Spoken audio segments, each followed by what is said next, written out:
Dès l'entrée dans la bulle, l'immersion dans la culture asiatique est saisissante. Les illustrations des grandes villes japonaises se dressent comme une porte d'entrée. L'idée, c'était voilà, de jouer avec cet aspect urbain, avec ce noir et blanc aussi, un peu comme si on pénétrait dans des cases de manga. Trouver l'inspiration de cette culture asiatique, ça ne s'invente pas, autant se rendre directement sur place.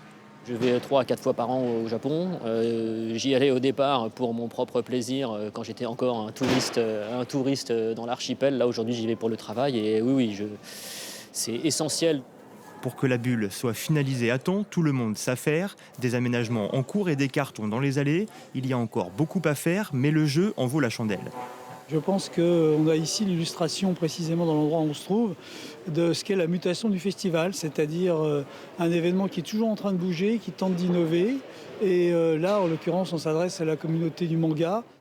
Des passionnés de cette culture manga qui sont de plus en plus nombreux, notamment en France. Ce qui est clair, c'est qu'en fait, ce qu'on appelle le phénomène manga n'est plus un phénomène.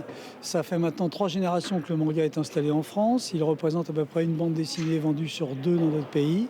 C'est quand même considérable. Les maisons d'édition se mettent aussi en place et l'idée de créer un espace réservé au manga renforce le sentiment de fierté.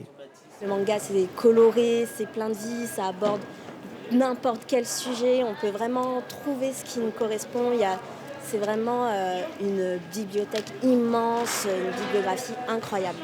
Ouverture au public dès ce jeudi et les organisateurs le promettent, tous les plus grands éditeurs de manga seront présents pour l'événement.